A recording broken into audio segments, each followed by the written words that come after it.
Good morning, good afternoon, good night, wherever you're tuning in from. This is Tasemere, your host with the Blackout live from New York. For people who haven't seen this segment before, I want to just give you guys an intro, and I have an amazing guest that we're going to talk to today.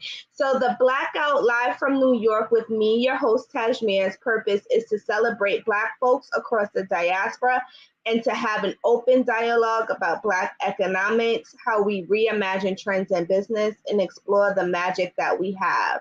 Today, I have a Baltimore native. I'm going to call him Mr. Gray because, I just want to put that out there, put some respect on his name. But he has been a director producer in the DMV area for over 15 years, known for his unique cinematography. Gray has no Gray decided to part ways with CBS Radio to explore his hunger for his own expression and creativity. In turn, he advanced his career as a producer and director for a considerable amount of films and music videos, from NFL to NBA players, Grammy Awards to Emmy Award winning artists. Gray has produced visuals for them all. After a small hiatus, he jumped right back into the director seat to begin production for a suspense film entitled Sweet Dreams. So I want to jump right into it. Good morning, good morning, good morning. Good morning. I want to jump right in, like hot and heavy, Yeah. out of the fire into the pan right now. Before we get into the film that you're producing, I think it's important to give people a bit of an overview of how you even got here, as we were talking briefly behind the scenes. Yeah. TV, film, entertainment has been around for forever, right? People always love that industry, but it seems like specifically Black creatives, are now wanting to reimagine how the industry works, right? And so Yeah. you have some novice that feel like, they're going to come and crack the code of the game, mixed with some people that have been in the industry and have dedicated a considerable amount of their talent and life into honing in on their craft. And so before we jump right into the film, I would like for you to give people some context of like how you got here. Well, it's a long road. It's not something that you can just jump into. Like, let's say right now I'm on the West Coast and I want to be in the East Coast in 30 minutes so I can make it happen. No matter which direction you go, it's going to take some time to get there. And usually if you don't take your time to get there, it'll end up in a disaster, a huge crash. I see a lot of people now just wanting to jump into the whole industry of what we're in, we're in. And, you can look at it and just tell that the work wasn't put in. It's amateurish and it just doesn't give the same energy, the same vibes of something or quality that you took your time to get there in. I see people now putting out products on the stream services, or just in even my business, in the movie business, where people just wake up one day and say, hey, I want to go to Walmart, pick up a camera and make a movie. And, you can look at it and say, okay, this person hasn't put in the work and the time. It doesn't happen overnight. A lot of people now, I feel like, because it's accessible, that they feel like they should just do it, and like the great Ben Parker from Spider-Man said, with great power comes great responsibility. And when we have so much power in our hands to create so much content for the world to see, we need to do it in a responsible light. And right now, I just feel like everyone's just trying to jump on a bandwagon to get rich, and they're really putting a lot of smudge on the art and also on the process it takes to get to a certain point. If that makes any sense.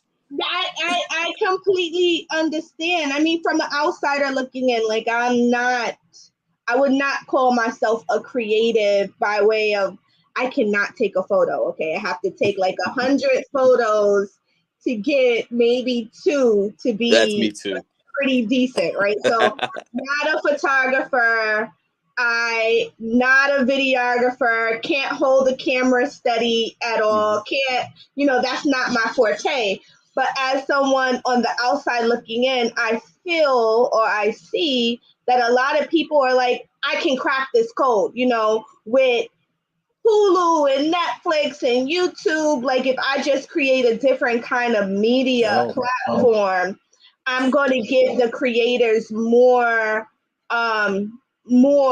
incentive to be on my platform. So of course it takes like more of a capitalist kind of mentality that you're going for, but then also equally people just having interest in this creative aspect and maybe not taking their time to really give it its just due is what I'm seeing. Almost like everyone feels like I have a camera, I have a phone, I can do that too. Yeah, and that's just not the case. I mean, you're going in competition with some of the biggest platforms that didn't just wake up and say, "Hey, I'm going to create a streaming platform." I mean, even with Netflix, I remember they were sending out DVDs 20 years ago. And to get where they were then to where they are now, and someone to just pop in with the arrogance saying, "I'm going to replace Netflix." And I've been across these kind of people. It just doesn't work that way.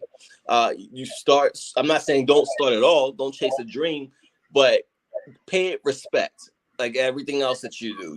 Everything else that you put effort into, pay this respect if you want it to pay you back the right way.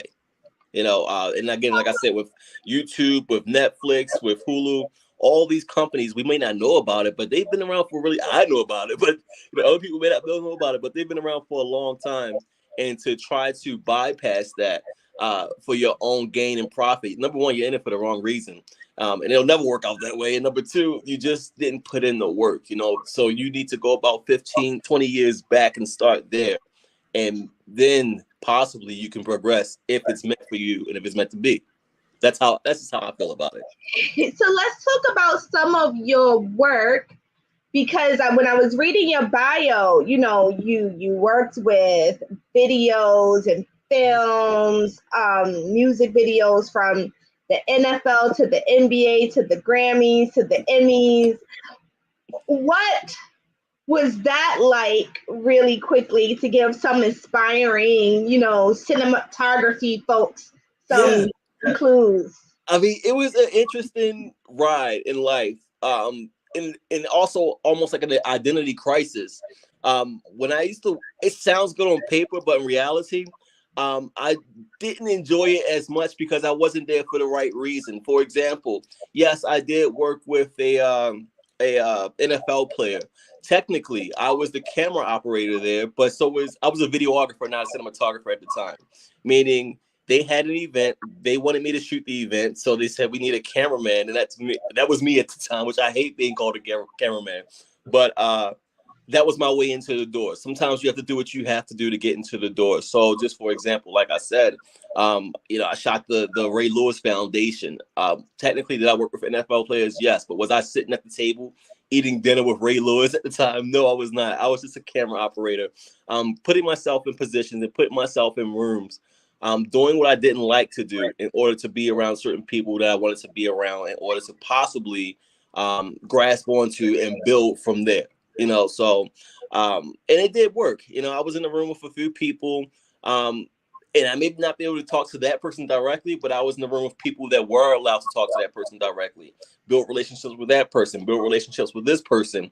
And when you look up, next time you're not being hired as the camera person, you're being hired as a director for a commercial of that nonprofit organization or something like that. And you just keep building and building and building.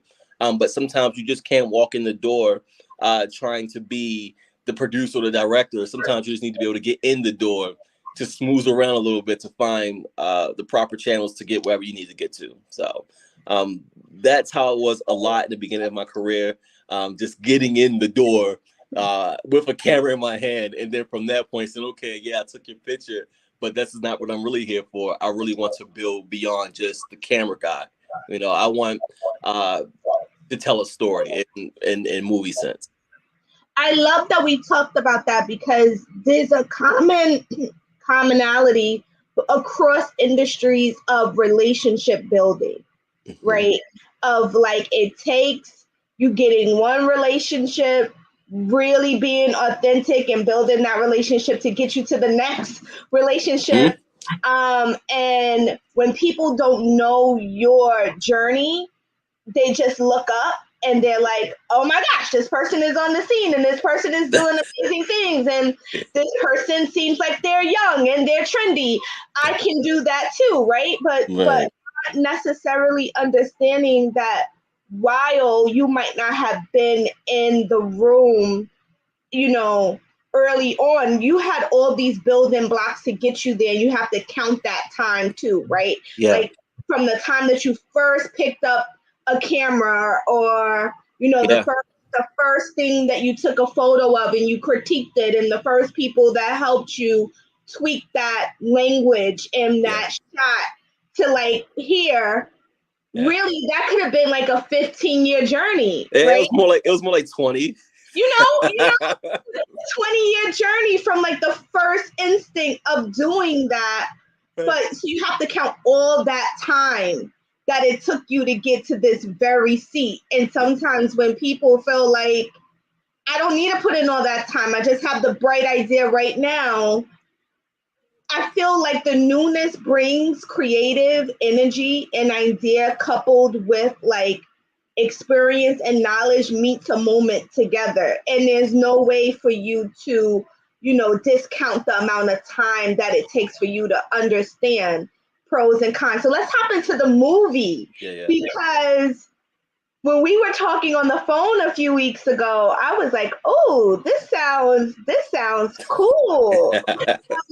So give the folks an idea of like the movie, what it's about, if it's streaming now, that kind of thing. And then I also want to talk about, how you got to wanting to make the movie. Yeah, no doubt. The movie right now that's out is called Sweet Dreams. It's actually a reboot of something that I did maybe 14 years ago, 14 years ago, and I just redid it again. The original concept came from I liked older movies like Fatal Attraction, Hand that Rocks the Cradle, like Lifetime style movies, and I just wanted to bring that to our culture. Got tired of us, especially Baltimore, being seen in a light that has been seen over the past 2 decades. I want to bring a different light to Baltimore. So I took the type of movies that I liked along with the edginess of Baltimore, and I brought it together and created this story, Sweet Dreams, which is about a model that's dating this photographer, and she can see into his dreams, which is all nice and cute in the beginning, but the photographer has a wandering eye, and she gets a little jealous and starts to kill off the women that he's dreaming about in his dreams, but really die in real life. So it's like, the Freddy Krueger thing mixed with like this love story thing, and it's a crazy story. But I definitely felt like it was something that could be a man's worst nightmare, and it also brought a different light to Baltimore. So I was really happy to do this again in Baltimore. So you said you had the idea 12 to 14 years ago where you did the first one. Yeah, so like if you go on YouTube right now, you can find the original movie Sweet Dreams. And I mean, I was an actor. I still am kind of, but I was an actor back then, so I was the protagonist back then when we shot it. But it's almost the same script. It's just a newer version of what we did. Better cameras and better sound, and just more modern, but same premise, same story. So before you got to doing the shooting, the storytelling part, how hard is it to go from being behind the lens to writing the script? Right. He produced, act, everything. How hard was it to write? As much as I hate to admit it, I'm probably a better writer than I am anything else, because I have so many different personalities up here that are just dying to come out anyway. That I get to the computer or my phone and I just start typing, and it just flows. It flows really naturally. I stay true to myself. I stay true to the characters when I'm writing. That's one thing I suggest that any aspiring writers, when they're ready to come out, just stay true to the character. Don't say, what would I say? Say, hey, what would this character say in that moment? You know, don't cheat the characters. So that's what I do when it comes to writing. I just transform, and I guess because maybe I act also, it's easier for me to fall into these characters when I'm writing. So that's what I suggest. Just fall into the character and just let it flow. Don't question it, and whatever happens, don't blame it on yourself as the writer. Say, I don't know why the character said that. It was the character. It wasn't me. You know, this just let it flow. Let's let it flow. Is what you think would happen. But I think the writing part is my favorite because sometimes due to lack of budget, I can get more creative in the papers, and my scripts are sometimes better than the actual product because the scripts don't have a budget. I can write whatever I want. Versus, when it's time to actually shoot it, it's like, maybe we'll scratch this scene and put something else there because this is more in the realm of the budget of what we have at the moment. So, yeah. What about the casting? Because you got to cast people, right? Yeah. So, when you're writing the script, do you already have an idea of what you want the character to look like? When I write the script, the characters are all me with wigs on, and like just dressed all the way different, just Eddie Murphy, the whole damn thing, so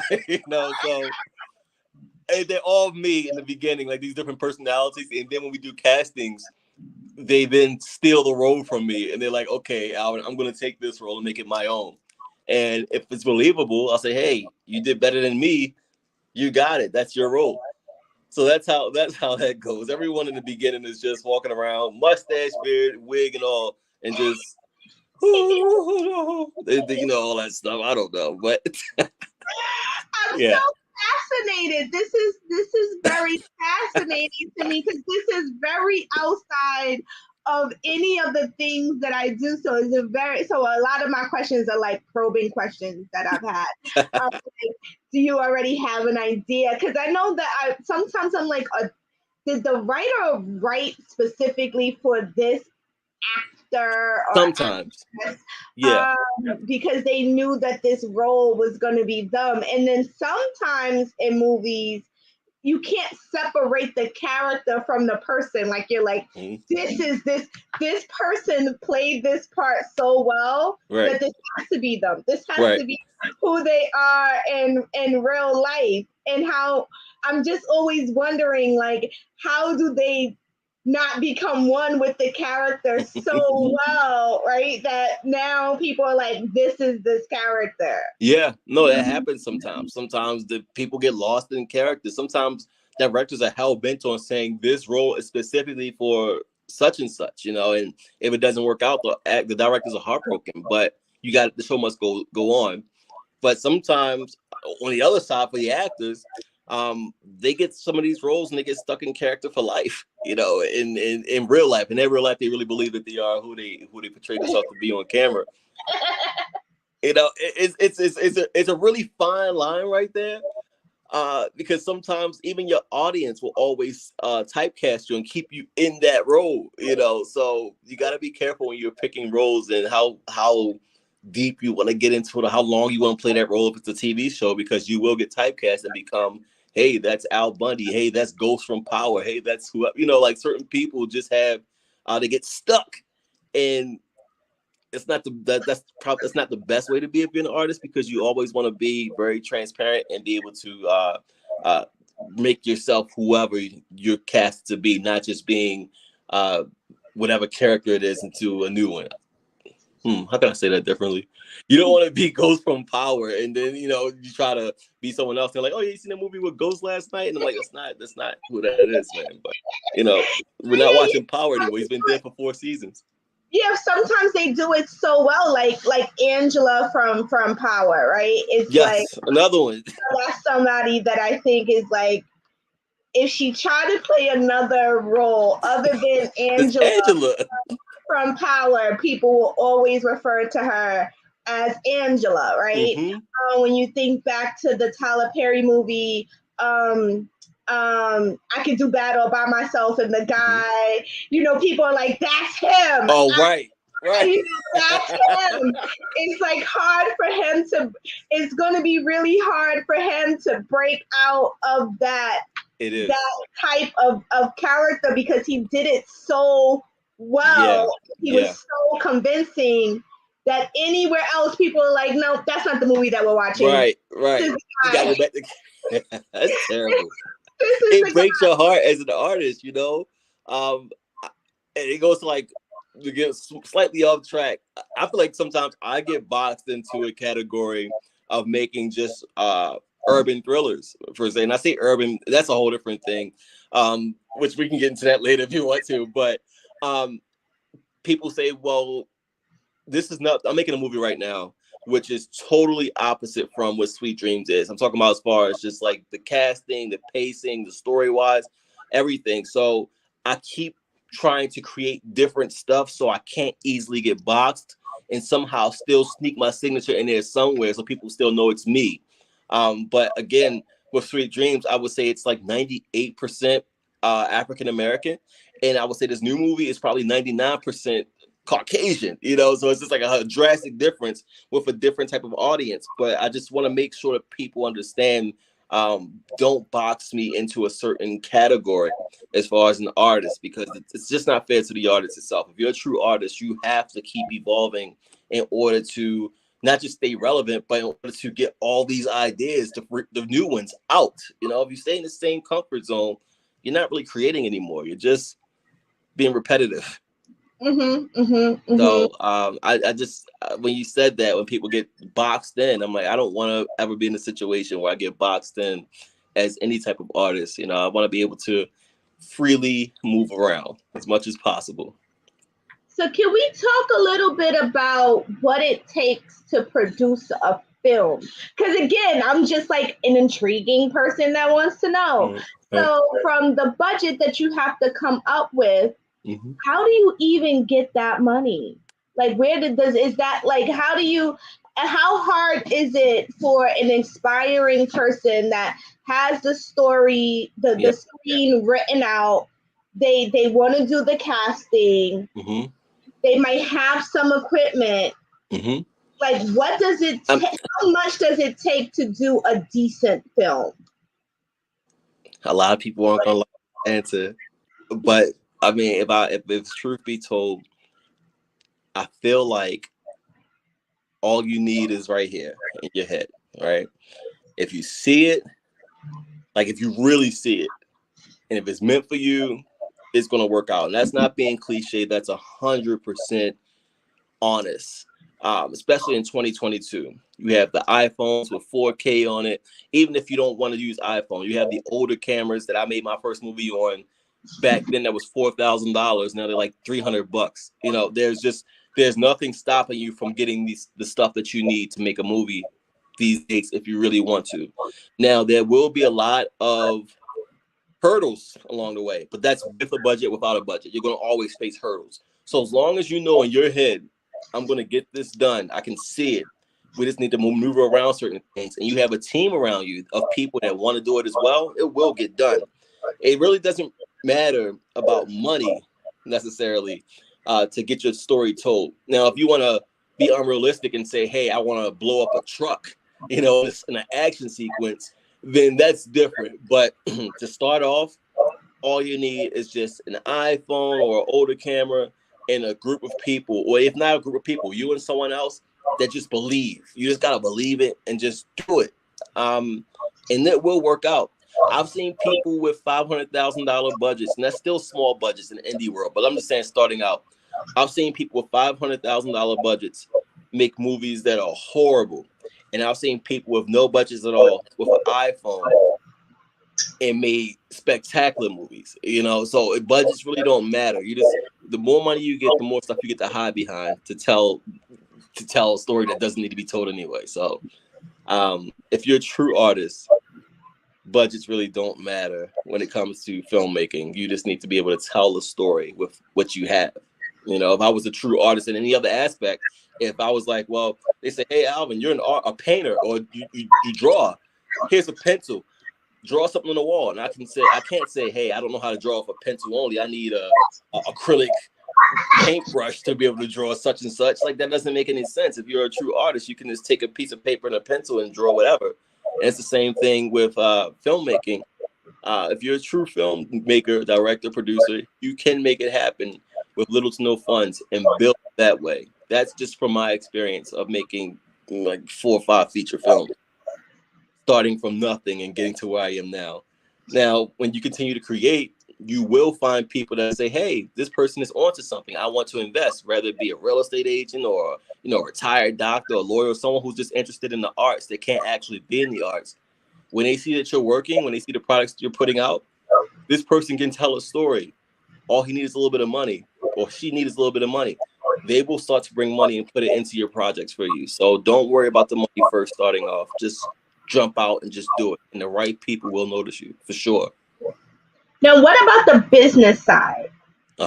We sometimes get focused on the creativity side and we don't pay attention to the business side. What business acumen does someone getting into the game or already in the game need to have?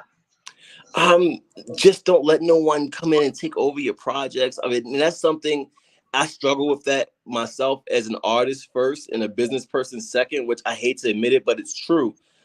Surrounding yourself with the proper lawyers, entertainment lawyers and things like that to make sure that you're safe, make sure that people don't want to come in and try to take over your whole project. They might throw a couple $100s in your face. When I say a couple hundred, not literally, but a few $1,000s in your face. And you're happy to take it at the moment because you need it to make your project, but not realizing that you could possibly get ripped off for $1 million or so later on down the line if you don't handle your business first. So as much as you want to be an artist, always make sure that you have a business consultant or entertainment lawyer or something just to make sure that you cover yourself, because this business can get very crummy because everybody wants to get in, however they can. And a lot of people aren't capable of being the creator. They're only capable of being the business person. With that, you gotta watch that though, because again, they can see your pockets really deep, leave you with nothing. You see that happen all the time, especially used to be in the music industry. You sign that paperwork, your first record, and you don't make anything because you're so worried about the upfront money and just getting on, putting yourself on. Excuse me. I just strongly suggest, even if you're deep into the arts, truly invest in someone to protect you and your business interests. Now, I hear a lot, again, I don't know this very well, but the word syndication is happening, especially with online stuff, right? Yeah. You give some folks just some basic parameters around how that's helpful, hurtful, when you are a creative? That's the newer thing. That's not something I had to deal with just yet. Again, I would just say always make sure that you have someone that's on your team that's up to date with things as well. Now, if you want to put money into anything, I always say put money into 2 things: put money into and put money into an entertainment lawyer, because that's where things get blurred. The industry is starting to change the wave of things where you can't always keep track of numbers. You can't figure out where certain money went to because it's all through the streams and behind this. Like, you just can't access certain things anymore. So it's very important that when you are moving forward, that you have the proper attorney, or some type of business partner, a true partner, a shark that is trying to make sure that you get what you deserve or what you both deserve or whatever. Because this industry is changing. It's not for the best when it comes to like monies and getting paid. A lot of artists are struggling with that. And that's why sometimes a lot of people say, hey, I just want to do my own streaming platform, because streaming platforms of today aren't as honest as we would like them to be. Why should they be if they don't have to be? So that's something we need to work on as a team, as a team of artists. We need better ways of conducting business when it comes to streaming movies, because it's really hard right now to keep track of anything. They always say it's in. I can't think of the word right now, but they always make up different excuses on why they can't get proper numbers, and quarter is over with, and then stuff is just smudged. It's just not right. So, Yeah. I'm trying my best to be very careful about that topic because I'm having issues myself right now with that. Yeah, I mean, I just want to be kind of, give people some insight, like Yeah. real, because I know that we're in a time right now where a lot of folks are thinking about entrepreneurship, right? In a way that people haven't traditionally thought about entrepreneurship as much. And Right. so you have the gamut of folks, people that have been in the industry for a while and they're like, I'm going to break off and I'm going to do my own thing, right? Yeah. Versus people that have just been watching and they're like, oh my gosh, this is my chance. I always wanted to, make a film about this or do a show about this. And now this is like my opportunity to get in, Yeah. to kind of like leave my mark. But like any industry, there's so many different nuances to like what you're doing and how you do what you do. Right. I think someone with your breadth of experience and gaining more and more can Mm-hmm. like, just give some tips of like, even when you said about the writing, I thought people wrote and they like already knew like, hey, this is how this person is gonna look. This is how this Sometimes. person is gonna be. Like, as someone on from the outside, haven't written the screen at all, I just like was like, oh yeah, like the person walks in and they read the script and they're like, yes, that's exactly who I had in my brain, right?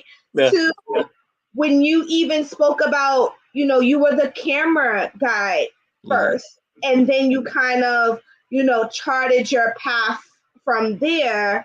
Mm-hmm. It's so many different ways that you can do different things, and you learn more of the insider kind of tricks, right?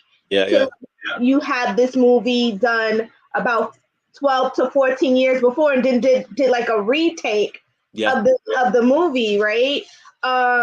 So it's just interesting. Like I'm just intrigued by this creative side, production, directing, and I think that we're seeing a lot of actors and actresses coming up with their own production Yeah. studios, right? Yeah. So it's kind of like wanting to like peel back the layers of how that even becomes a thing, and how do you make it work. So I want to get back into this film really quickly. Yeah. How was it doing the retake of the film? Like, did you go back and watch the movie the first time and you were like, I wish I could have added this part in? Yeah. For sure. I definitely went back and I used that like a guideline on what and what not to do. So I watched it a few times going back, and I definitely took the old one to make the new one a lot more enhanced. And I really did appreciate the fact that I wasn't in the new one.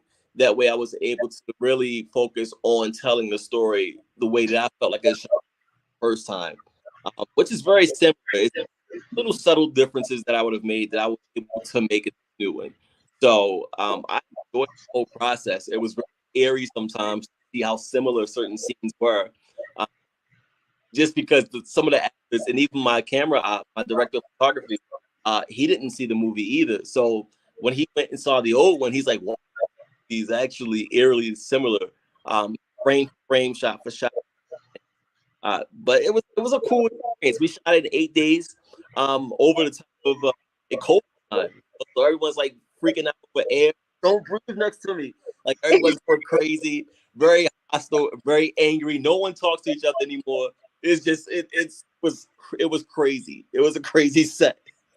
But was it? But that had to play into the whole Freddy Krueger aspect of it because you were able to like, bring that energy Yeah. Oh yeah. into those scenes. I can only imagine of like how that might have looked. Yeah. A lot of people were very unsettled and very tense. Like it was a very tough time. It was a very unreasonable time. Also, I'm like, we're running from air right now, same room. Like, either we're gonna get this done or we're not. But while we're here stressing, so we got it done though. We got it done in 8 days, so it wasn't too bad. But it was very intense when it was. when it was time. Cool. So you have a new project that you're working on now. Do Yes. you have any other things coming up that people should be looking forward to? Yeah. So we should be releasing a stream series this summer called Risky Business. That's going to be a pretty heavy story. If you've seen the old movie Risky Business, then it's similar to the actual movie Risky Business from Tom Cruise back in the 80s. But we rebooted that. We're shooting that now. Well, we're editing that now. We're shooting Senior Cut Day right now in Nevada. That's going to be a pretty suspenseful movie. Let me think. What else? Also producing a movie called Freak Like Me in Baltimore when I get back in July. So 3 projects coming out all before October, I would say. Wow, busy. So do you do like these, like what if people are like, I love this so much, I want to do like the being that exclusive like screening thing. How does that work? Just reach out to me, and which by the way, you're there, so if you ever want to come down to Baltimore when it happens. But for anyone else, they can just reach out to me on my Instagram page, Mr. Gray 2020, and just DM me and say, hey, I would like to be a part of the process, blah blah blah, whatever. We'll talk, and if it works out, then it works out. But I always ask for people to support, even if it's just by sharing the video, sharing whatever what's happening. I have a movie right now, Sweet Dreams, Sweet Dreams on Tubi right now, and I always say, hey, even if you just want to click it and just watch a couple minutes, share it with someone else. That's all you have to do. Literally, with this movie, Sweet Dreams, you don't have to pay anything, So you just all I need is just the support. If you want to help, if you want to be a part of the process, just click play and watch the movie. It's not even, hey, you don't have to put no credit cards in or nothing. Just watch it. So if you can't support at this point where you don't even have to pay anything, or you don't even have to enter an email, if you can't support it this time, you're just really hating. So like, I don't want to be a part of this situation. So they can watch Sweet Dreams where? Right now, the new Sweet Dreams you can watch on Tubi. So just download the Tubi app and just click in Sweet Dreams or click in Alvin Gray, and it'll pop right up and you just press play. It don't ask you to sign in. It don't ask you for credit card information. Doesn't ask you for anything, and it's free. So the more streams you get, though, of course, like we was kind of mentioned earlier, the more streams you get, the better off it'll do for me. So if you want to support, you don't got to support out your pockets. Just support with your eyes and watch the show, the movie. Okay. I'm going to put that on my list. Please. And my chief of staff here, who has now decided to take a hiatus. Wish Elijah would come over and help interview you today. But he's watching Coco Melon. So I think he's slightly addicted to J. I don't know. I have a 2-year-old and a 1-year-old upstairs watching Coco Melon right now. This show has taken over. If I have to sing one more nursery rhyme, can't do it. It's taking over my day. So that's I think he's like kind of on strike watching first day of school here. Okay. Coco Melon. But I wanted to, before we wrap up, we have Sweet Dreams that we can go watch right now. Mm-hmm. You have about 3 more projects that's coming out before October. Mm-hmm. Want to know what's in store for 2023? If you have any tips, any new information, inside scoop that we can have here at the Blackout, would love to know. 2023. Oh my gosh, I had an anxiety attack yesterday about this. I have so many different ideas in my head, and to get them out, I can't get them out quick enough. So with 2023, I'm hoping to be working on season 2 of the stream series Risky Business that I'm doing. I was playing with the idea of possibly doing a Sweet Dreams Part 2. Just trying to work with the actors again, and they're a little upset, but try to get them all back together. I really, wherever the road takes me at this point for 2023, I would be happy because I feel like the last years I've been blessed enough to be able to accomplish what I have accomplished in so little time. It's not easy to do 2 feature films back to back, especially having 2 under 2 babies, you know. So it's been a hell of a ride. So 2023, I don't see myself declining. You know, I think that things will definitely progress further. But into where, I have no idea. Wherever the road takes me, I'm here for the ride. I'm enjoying it.